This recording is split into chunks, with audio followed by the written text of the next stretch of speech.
Kiek kamerų reikia, kad apsaugotum visą savo namo ir kiemo perimetrą? Tai vienas dažniausiai klausimų, kurį užduoda klientai. Trumpas atsakymas iš tikrųjų yra kiek sienų, tiek ir kamerų.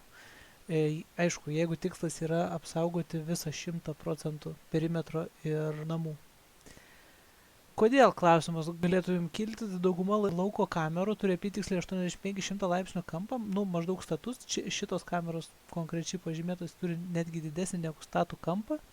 Tai reiškia, kad montuojant kamerą, ant kiekvienos sienos jūs padengsite visą sieną ir kiemo perimetro.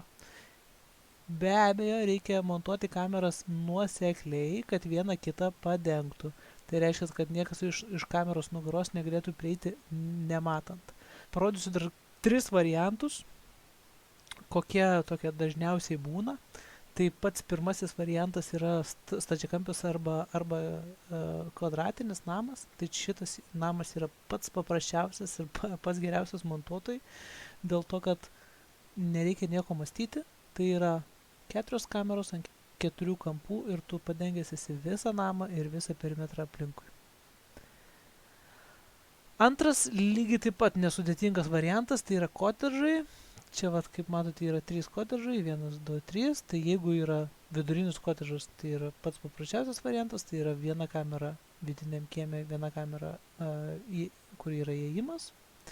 O jeigu tai yra kampinis kotedžas, tai yra viena kamera iš terasos pusės, viena iš šoninės sienos, kita iš priekio.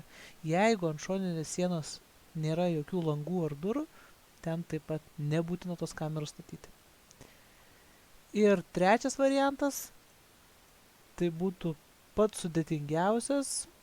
Čia, kad dar geriau matytume, tai yra čia įdomios formos. Čia yra niša, čia yra niša įėjimo, čia yra tokia lenkta terasa ir čia dar yra pažymėtos kolonos.